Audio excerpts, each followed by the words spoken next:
누가복음 22장 47절부터 오늘 우리가 읽은 23장 56절까지는 성금요일에 있었던 예수님의 고난과 십자가에서의 죽으심을 기록하고 있습니다. 오늘 우리가 읽은 23장은 크게 6문단으로 나눌 수가 있습니다.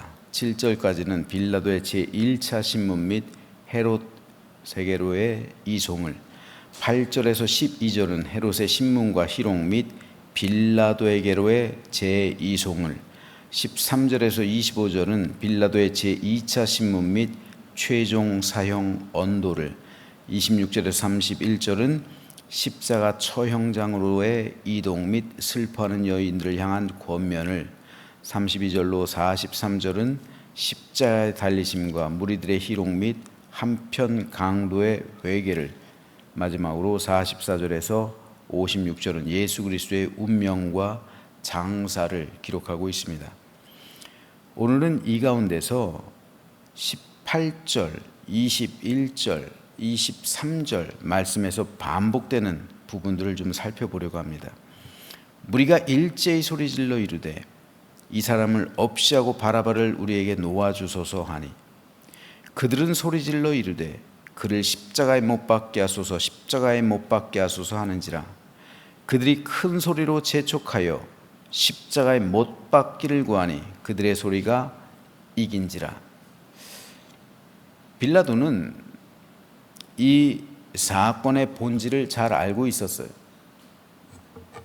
이에 대해서 마태는 빌라도가 이미 대제사장을 비롯한 종교 지도자들이 시기로 예수님을 자신에게 넘겨준 줄 잘 알고 있었다고 기록합니다.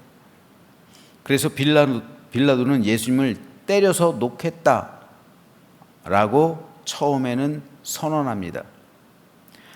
하지만 오늘 본문 18절에서 무리가 일제히 소리를 질러요. 그래서 바라바를 대신 놓아주고 예수님을 죽일 것을 요구했습니다.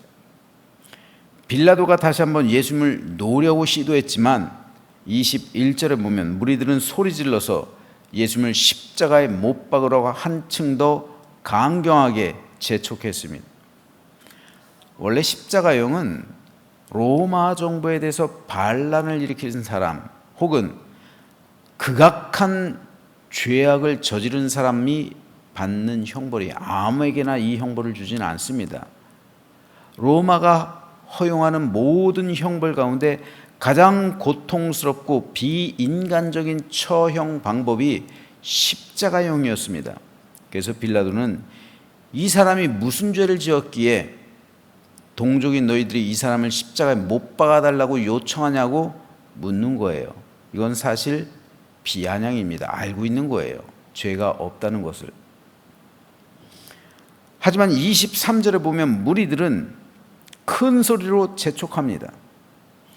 여기서 재촉하다라는 말은 헬라 원어로 압박하다라는 의미예요. 즉 빌라도를 압박했다는 거예요. 큰 무리들이 숫자로 압박했다는 겁니다. 총독인 빌라도를 황제인 가이사에게 호소하겠다고 큰 무리들이 숫자로 압박했다는 거예요. 황제에게 말해서 파면시켜버리겠다, 압박했다는 겁니다. 그래서 빌라도는 예수님이 무죄한 것을 알면서도 이 사람의 피에 대하여 나는 무죄하니 너희가 당하라 라고 손을 씻은 겁니다. 그러면서 무리의 뜻대로 예수님에게 사형 언도를 내린 거예요. 여기서 우리가 한 가지 생각해 볼 게 있습니다. 여러분이 만일 빌라도의 입장이었다면 여러분은 어떻게 하시겠습니까? 큰 무리들이 반란을 일으킬지 몰라요. 안 그래도 다혈질인 이 유대인들이 수십만의 사람들, 요세푸스의 기록에 의하면 수백만의 사람이에요. 이 사람들이 모여있는 이 광장에서 큰 무리들이 소리를 질러요. 그리고 자신들의 뜻대로 안 하면은 폭동이 일어날지 몰라요. 이게 상부의 보고가 될 수도 있어요. 그리고 자신을 실제로 고발할 수도 있어요. 상소를 올릴 수도 있어요. 그러면은 자신의 총독 직분은 끝이에요. 본국으로 소환되거나 아니면 파면당하거나 자리를 잃어버리면 자기는 뭐 아무것도 이제 할 일이 없겠죠. 그런 상황에서 예수님은 사실 자기랑은 아무 관련이 없는 사람이에요. 하지만 예수님이 무죄하다는 사실은 잘 알고 있어요. 그런데 무리들은, 그리고 대제사장을 비롯한 사안해드린 공의회 회원들 대부분은 예수님에게 사형 언도를 내려달라고 압박해요. 그렇다면 여러분은 어떻게 하시겠습니까? 그들의 요청을 받아서 예수님에게 사형 언도를 내리시겠습니까? 그렇다면 이것은 정의가 아니에요. 이것은 불법이요, 불의요, 부정한 재판입니다.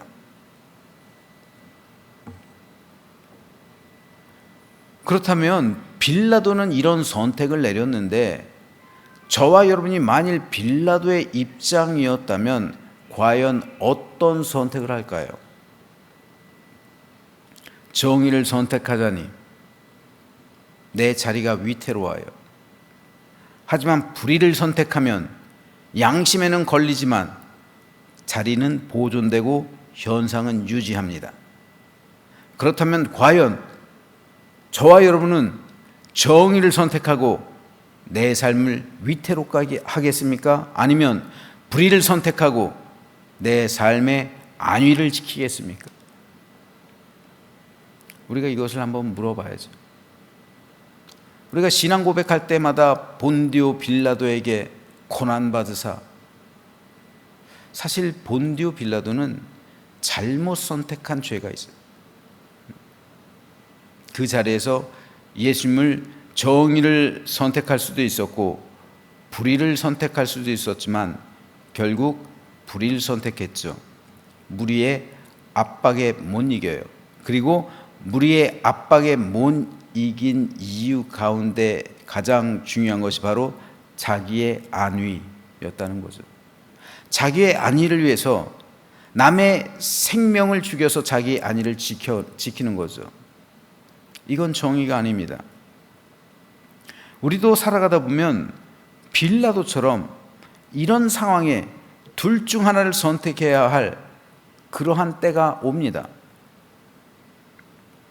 그러면은 우리는 그때 어떤 선택을 할까요? 참 선지자는 이때 정의를 선택하는 사람이에요. 그로 인해 그들은 세상에서 불행한 삶을 살았어요. 선지자 치고 행복한 삶을 사는 사람은 드물어요. 예레미야처럼 진짜 눈물을 흘리면서, 보통의 선지자들은 그렇게 살아요. 선지자는 늘 소수예요. 진짜 선지자는 늘 소수예요. 다수가 아니에요. 그로 인해 사람들에게 핍박을 받아요. 하지만 거짓 선지자는 불의를 선택한 사람입니다. 그로 인해 그들은 세상에서 많은 것을 누리며 살아가요. 빌라도의 문제는 뭡니까? 빌라도의 문제는 가치 기준이 자기라는 거예요. 자기의 안위라는 거예요. 이게 자기의 가치 기준이에요. 그래서 나에게 유익이 되고 나에게 득이 되고 나의 안위의 보탬이 되면 다른 사람의 생명은 죽든 말든 상관하지 않는 거예요. 빌라도의 가치 기준은 지극히 세상적입니다. 그렇기 때문에 그는 세상에서의 안락, 자기의 안위를 선택한 거예요. 하지만 그리스도인의 가치 기준은 오직 하나님이어야 합니다. 하나님만이 내 판단의 기준이 되고 가치의 기준이 되면 우리 역시 오늘 세상에서 참 선지자처럼 정의를 선택하며 살아갈 수 있어요. 아이러니컬한 사실은요, 성경에 등장하는 무리들의 외침은 대부분 다 악해요. 가데스바네아에서 가나안 정탐 보고를 한 12 정탐꾼 중에 10명이 하나님의 뜻에 맞지 않는 보고를 합니다. 오늘 본문에서도 많은 무리가 예수님을 십자가에 못 박으라고 외쳐요. 세상은 불의로 가득한 곳입니다. 따라서 불의가 대다수일 때가 많아요. 그리고 불의와 불법이 이깁니다. 왜요? 공중 권세 잡은 사탄이 세상을 조종하기 때문에 그것은 당연한 거예요. 성도는 그거를 당연하다고 여겨야 됩니다. 그러니까 성도는 세상에서 핍박을 받는 거예요. 왜요? 소수니까요. 그러나 그리스도인은 세상의 소리, 사탄의 소리, 사람의 소리가 아니라 하나님의 소리를 듣는 사람입니다. 공중권세 잡은 마귀의 소리가 아니라 하늘에서 울려 퍼지는 하나님의 음성과 내 안에서 말씀하시는 성령님의 음성을 듣는 사람입니다. 그래서 예수님은 들을 귀 있는 자는 들을지어다 말씀하시는 거예요. 또 요한계시록에서는 귀 있는 자는 성령이 교회들에게 하시는 말씀을 들을지어다 말씀하신 겁니다. 지금 이 말씀은 우리 교회에서도, 모든 교회에서도 적용되는 말씀이잖아요. 귀 있는 자는 성령이 교회들에게 하시는 말씀을 들을지어다. 성령은 지금도 교회들에게 계속 말씀하시고 있잖아요. 그런데 들을 귀가 있느냐, 들을 귀가 닫혀 있느냐, 이 문제잖아요.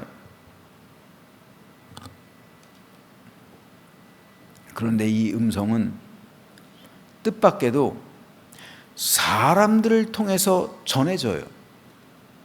하나님께서 직접 말씀하실 수도 있지만 대부분의 경우는 사람들을 통해서 전해진단 말입니다. 이 음성이. 이 음성엔 두 가지가 있어요. 다수가 있고 소수가 있어요. 그런데 다수의 소리와 소수의 소리가 있으면 안타깝게도 지금도 대부분의 교회는 다수의 소리가 이기고 소수의 소리는 묻혀요. 그런데 한번 생각해 보세요. 성경에 등장하는 하나님의 음성을 전하는 사람들은 소수였어요. 참 선지자는 늘 소수였어요. 대다수는 다 악했어요. 엘리야 위대한 선지자죠. 근데 그 위대한 선지자를 따르는 사람들은 소수였다니까요. 엘리사도 마찬가지예요. 엘리사도 위대한 주의 종이었지만 엘리사를 따르는 사람들은 소수예요. 오죽했으면 엘리야가 다 죽고 나만 남았습니다 라고 고백할까요? 그 위대한 선지자가. 그런데 하나님께서 바알에게 무릎 꿇지 아니한 7,000명을 남겨두었다 말하잖아요. 7,000명은 소수예요. 수십만의 사람 가운데 7,000명은 소수입니다. 나머지는 다 악하다는 거잖아요. 바알에게 무릎을 꿇었다는 거잖아요. 소수예요. 하나님은 소수를 통해서 말씀하세요. 모세 역시 소수였어요. 예수님과 제자들 역시 당시 사회에서 소수였어요. 하지만 주님을 통해 이 세상에 구원이 임했고 소수인 제자들을 통해 천국 복음이 전해졌죠. 그러므로 교회와 목회자와 성도들은 소수의 말에도 귀를 기울여야 합니다. 여러분, 다수결의 원칙은 사실상 교회에서는 하기 곤란해요. 이건 공리주의예요. 공리주의가 뭡니까? 최대 다수의 최대 행복. 최대가, 다시 말해서 다수가 행복하다면 소수의 희생은 어쩔 수 없다는 거죠. 즉 소수의 희생은 모른 채 할 수밖에 없는 거예요. 보트에 사람이 타고 있어요. 6명이 탄 보트와 4명이 탄 보트가 있어요. 둘 중 하나를 건져야 된다, 예를 들어서. 그럼 6명 살리고 4명 죽이는 거예요. 이게 최대 다수의 최대 행복이에요. 6명의 행복을 위해서 4명을 희생시키는 거예요. 이게 투표잖아요. 1%의 차이로 대통령 선거 당락이 결정됐죠. 그런데 예를 들어서 51대 49, 2%의 차이다. 혹은 1%의 차이다. 나머지 49% 다 어떻게 돼요? 그들의 표는 사장되는 거예요.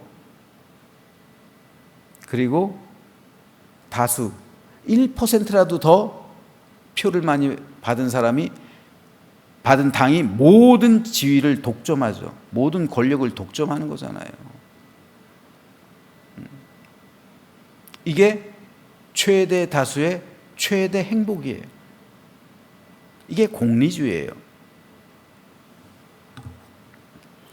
하지만 교회에서는요, 이 원칙이 적용되지 않아요.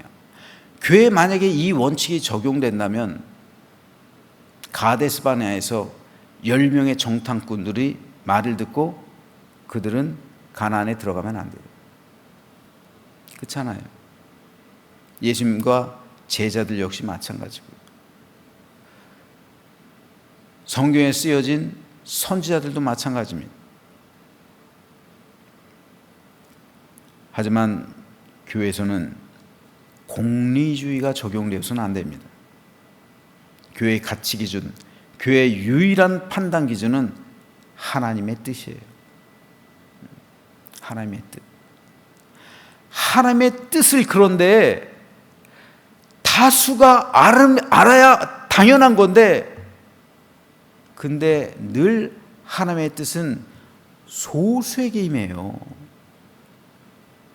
하나님의 영이 소수에게 구약 성경에서 임했던 것처럼 오늘도 여전히 하나님의 영이 소수에게 임해요. 그래서 그 소수로 하여금 하나님 나라를, 교회를 이끌어가게 하시는 거예요.